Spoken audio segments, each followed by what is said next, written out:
Shri Amol Ghole ji from NCP. धन्यवाद अध्यक्ष महोदय। महामहिम राष्ट्रपति महोदय जी ने अपने अभिभाषण में सरकार के कई उपलब्धियों का उल्लेख किया और उन सभी उपलब्धियों के लिए मैं सरकार का अभिनंदन करता हूं। राष्ट्रपति जी ने इस सरकार को अभूतपूर्व स्पीड और स्केल पर चलने वाली सरकार बताया और जिसका अनुभव मैं अपने चुनाव क्षेत्र में कर रहा हूं और इसके लिए मैं माननीय गडकरी जी का खास तौर से धन्यवाद करना चाहता हूं, क्योंकि मेरे चुनाव क्षेत्र में पुणे नासिक, पुणे नगर और तलेगांव चाकण शिक्रापुर इन हाईवेज पे लगभग 20,000 करोड़ रुपयों के हाईवे प्रोजेक्ट्स का निर्माण गडकरी जी के माध्यम से हो रहा है।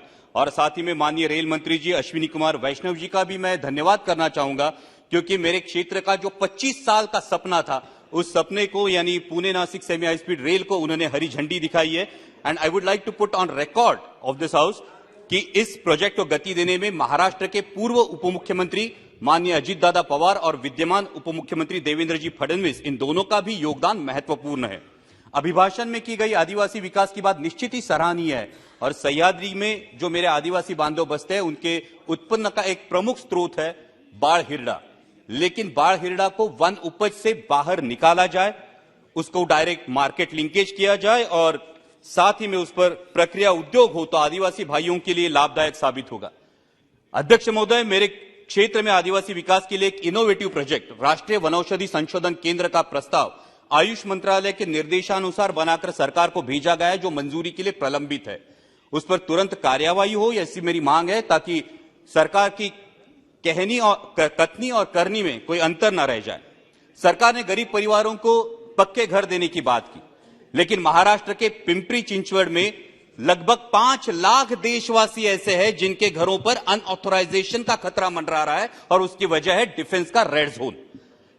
अध्यक्ष महोदय, यह ताज्जुब की बात है कि जिन अंग्रेजों से आजादी का अमृतकाल हम मना रहे हैं उन्हीं अंग्रेजों के जमाने का कानून है डिफेंस एक्ट 1903 और उसके अनुसार पिंपरी चिंचवड़ में डिफेंस ने रेड जोन लगाया है, उसकी मर्यादा है 2000 यार्ड।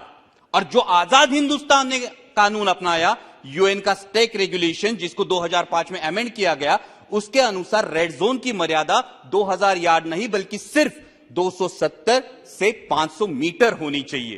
तो मेरा अनुरोध है कि अंग्रेजों के इस कानून को त्याग कर अमृतकाल में पिंपरी चिंचवड़ तथा देश के अन्य 13 राज्यों में यह समस्या है, वहां 500 मीटर के आगे रिस्ट्रिक्शंस हटाकर देशवासियों को राहत मिले।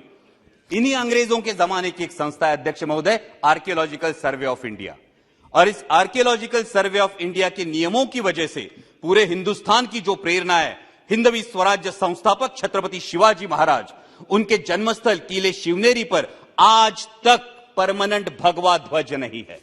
मैं सरकार से पूछना चाहता हूं, जो सरकार आर्टिकल 370 हटा सकती है, क्या वही सरकार आर्कियोलॉजिकल सर्वे ऑफ इंडिया के नियमों में सुधार लाकर छत्रपति शिवाजी महाराज का सम्मान नहीं कर सकती? राष्ट्रपति महोदया ने पॉलिसी पैरालिसिस की बात की, लेकिन एक पॉलिसी पैरालिसिस पिछले 3-4 सालों से मैं अनुभव कर रहा हूं इस सदन में। मैं बार बार मांग कर रहा हूं कि बुल यानी बैल को non exhibiting non performing animal की सूची से हटाया जाए। अब यह भी अचरज की बात है कि हम गाय को माता मानते हैं, गाय को पूजते हैं और गोवंश की वृद्धि के लिए जो अत्यावश्यक है उस बैल को हमने शामिल कर रखा है बाघ, शेर, बंदर और भालू इनकी सूची में। और अध्यक्ष महोदय, बीफ एक्सपोर्ट में जो अपना देश 10वें पायदान पे था वो अभी 3रे पायदान पे गया है। तो क्या सरकार को इसमें अंतरराष्ट्रीय षड्यंत्र की बू नहीं आती? और यही वजह है कि बार बार जलीकट्टू, रेकला तथा महाराष्ट्र की शान बैलगाड़ा शर्यत पर पाबंदी लगाने के लिए इसी अंतरराष्ट्रीय षड्यंत्र के कुछ गुर्गे बार बार कोर्ट का दरवाजा खटखटाते हैं। हमारी संस्कृति, परंपरा तथा देशी गोवंश के रक्षण में बाधा उत्पन्न करने वाली इस पॉलिसी पैरालिसिस से बाहर आकर तुरंत बैल को non exhibiting non performing animal की सूची से हमें बाहर निकालना चाहिए। दूसरा एक पॉलिसी पैरालिसिस है जो महाराष्ट्र में एक बहुत बड़ा इशू है, क्योंकि राष्ट्रपति जी ने अपने अभिभाषण में किसानों की भलाई की बात की। एक बड़ा इशू है वो है लेपर्ड की बढ़ती हुई संख्या। आज महाराष्ट्र में रात में 3 फेज लाइट नहीं है तो पानी देने के लिए किसानों को रात में जाना पड़ता है और आए दिन किसी न किसी किसान पर लेपर्ड का हमला होता है। और ये लेपर्ड के लिए जो ग्रेसेस ग्रास लैंड है, ये हम तो अभी बना नहीं सकते, तो लेपर्ड्स के लिए एक पॉलिसी लाके उनके रिप्रोडक्शन कंट्रोल के बारे में प्रावधान होना चाहिए। राष्ट्रपति जी ने लोकतंत्र की जननी कहकर देश का सम्मान किया, लेकिन उसी लोकतंत्र में मेरे सहयोगी सांसद जो सामरिक दृष्टया अति महत्वपूर्ण लक्षद्वीप आइलैंड से चुनकर आए हैं, उन मोहम्मद फैजल जी के साथ होता अन्याय दुर्भाग्यपूर्ण है। एक सेशन कोर्ट वर्डिक्ट देता है और इमीडिएटली उनको डिस्क्वालीफाई किया जाता है, और एक हफ्ते के अंदर, अध्यक्ष महोदय, सिर्फ एक हफ्ते के अंदर बाई इलेक्शन का नोटिस भी निकलता है। हाई कोर्ट की अपील का इंतजार भी नहीं किया जाता, हाई कोर्ट में अपील की जाती है, हाई कोर्ट का जो डिसीजन आता है उसमें सेशन कोर्ट के डिसीजन को खारिज किया जाता है, और आज 13 दिन हो गए, लेकिन मेरे सहयोगी सांसद मोहम्मद फैजल जी को पार्लियामेंट्री प्रोसीडिंग्स में शामिल नहीं किया गया, क्योंकि उनका डिस्क्वालिफिकेशन अभी तक रिवोक नहीं किया गया। मेरी सदन से मांग है कि उनका डिस्क्वालिफिकेशन रिवोक किया जाए और लोकतंत्र की शान और लक्षद्वीप के अपने देशवासियों का विश्वास दोनों को बचाया जाए। राष्ट्रपति जी ने अपने अभिभाषण में अर्थव्यवस्था विश्व में 5वें पायदान पर पहुंचने की बात की, और हम सभी को गर्व है इस बात का, लेकिन हम मिडिल क्लास लोग हैं अध्यक्ष महोदय, 1 लाख करोड़ में एक पे कितने जीरो लगते हैं ये हमें पता नहीं, क्योंकि मेरे देश के 90% देशवासियों को सिर्फ इन सवालों से मतलब है कि आज पेट्रोल का दाम क्या है, आटे दाल का भाव क्या है, गैस सिलेंडर के दाम क्या है। अध्यक्ष महोदय, सरकार में बैठी एक मंत्री महोदया कभी गैस सिलेंडर के दाम बढ़ने पर धरने पर बैठ जाती थी। आज गैस सिलेंडर के दाम जब 1000 के पार हो गए, तो क्या माननीय मंत्री महोदया भूल गई कि सास भी कभी बहू थी? अभी मेरे एक बहुत सीनियर सांसद सदस्य ने बहुत अच्छी पंक्तियां की, महंगाई नहीं खर्चे बढ़ रहे हैं। मैं उनसे यही कहना चाहता हूं, जनाब गुमराह मत कीजिए ये कहकर कि महंगाई नहीं खर्चे बढ़ रहे हैं, जुबान तो है आपकी लेकिन अल्फाज किसी और के बोल रहे हैं। लेकिन इस बात पर सभी को सहमत होना होगा कि भूतपूर्व पंतप्रधान स्वर्गीय इंदिरा जी गांधी के बाद पूरे देश पर लंबे समय तक पूरे देश को प्रभावित करने वाले प्रधानमंत्री आदरणीय नरेंद्र जी मोदी ही है, इस बात पर सभी को सहमत होना होगा। लेकिन अध्यक्ष महोदय, इतिहास गवाह है कि प्रभावी व्यक्तियों का नुकसान विरोधियों से ज्यादा उनके अनुयायी करते हैं, इस बात का इतिहास गवाह है। और इसीलिए सोशल मीडिया के अंधभक्तों से और सवाल पूछने के बजाय तलवे चाटने में मशगूल रहने वाले मीडिया के कुछ नुमाइंदों से सावधान रहने में ही देश हित है।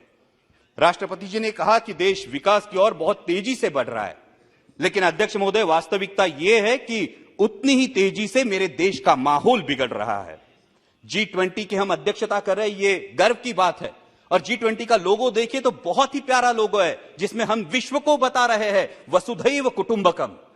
मैं जिस चुनाव क्षेत्र से आता हूं वहां संत ज्ञानेश्वर जी की संजीवन समाधि है। संत ज्ञानेश्वर जी ने तो पसायदान करके आता विश्वात्मके लाहो जोजे वांछीलतो ते लाहो ये कहा है, लेकिन हम विश्व को बता रहे हैं वसुधैव कुटुंबकम, लेकिन अपने ही देश के लोगों को बता रहे हैं ये तुम्हारा मुल्क नहीं, इस पानी पर तुम्हारा अधिकार नहीं। अध्यक्ष महोदय, सभी को याद होगा, बचपन में स्कूल में जाया करते तो 10 पैसे की लिमलेट की गोली खरीदते थे, और 10 पैसे की लिमलेट की गोली शर्ट के कोने में पकड़ के दांतों से तोड़ के दोस्त को दिया करते थे। अध्यक्ष महोदय, तब फर्क नहीं पड़ता था दोस्त का नाम अमित है या अमजद, आज फर्क पड़ता है। तब फर्क नहीं पड़ता था दोस्त दलित है या सवर्ण, लेकिन आज फर्क पड़ता है। देश का माहौल बिगड़ रहा है क्योंकि हिंदू मुस्लिम के साथ साथ दलित और सवर्ण ये दरार भी बढ़ते हुई दिखाई देती है। कभी हाथरस जैसी घटना होती है, कहीं स्कूल के बच्चे ने सवर्णों का पानी पिया इसलिए उसको पीटा जाता है, मूछें बढ़ाई तो पिटाई, दलित दूल्हा घोड़ी पे बैठा तो आपत्ति। किस विकास की दिशा में जा रहे हैं आप? हर किसी को अध्यक्ष महोदय अपने धर्म पर अभिमान होना लाजमी। 1 मिनट सर, लास्ट। हर किसी को धर्म पर अभिमान होना लाजमी है, लेकिन धार्मिक अभिमान जब धार्मिक उन्माद पर उतर आता है तो इस अमृत काल में जो हलाहल पैदा होगा उसकी जिम्मेदारी कौन लेगा, उसके परिणाम कौन भुगतेगा? राष्ट्रपति जी ने अपने अभिभाषण में जो सपना दिखा है वो सच होने के लिए हर देशवासी को यह समझना होगा अध्यक्ष महोदय कि ये देश सिर्फ 38% वोट बटोरने वाली किसी एक राजनीतिक पार्टी का नहीं, बाकी 62% देशवासियों का भी है। इस सच का सम्मान हो। भगवे से किसी को परहेज नहीं और होना भी नहीं चाहिए, लेकिन भगवा तिरंगे में से एक रंग है, इसी का सबको एहसास हो। दहलीज के अंदर कोई ईश्वर, अल्लाह, यीशु किसी की भी उपासना करे, दहलीज के बाहर कदम रखते ही वो सिर्फ और सिर्फ भारतीय हो, पंथ, प्रांत और धर्म से जुड़ी भावनाओं का जरूर सम्मान करे, लेकिन हर देशवासी की सर्वोच्च भावना राष्ट्र प्रथम हो, तभी अमृतकाल का अमृत अंतिम पंक्ति में खड़े अंतिम व्यक्ति तक पहुंचेगा।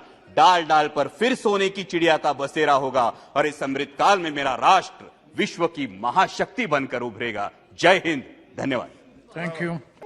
इस अमृतकाल में हमें निश्चय करना होगा, इस अमृतकाल में हमें यह निश्चय करना होगा कि ये देश सिर्फ 38% वोट बटोरने वाली किसी एक राजनीतिक पार्टी का नहीं, बाकी 62% देशवासियों का भी है।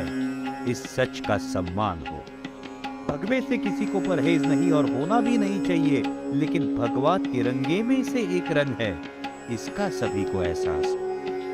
दहलीज के अंदर कोई ईश्वर, अल्लाह, यीशु किसी की भी उपासना करे, लेकिन दहलीज से बाहर कदम रखते ही हर कोई सिर्फ और सिर्फ भारतीय हो, पंथ, प्रांत, धर्म से जुड़ी भावनाओं का जरूर सम्मान करे, लेकिन हर देशवासी की सर्वोच्च भावना राष्ट्र प्रथम हो, तभी अमृतकाल का अमृत अंतिम पंक्ति में खड़े अंतिम व्यक्ति तक पहुंचेगा।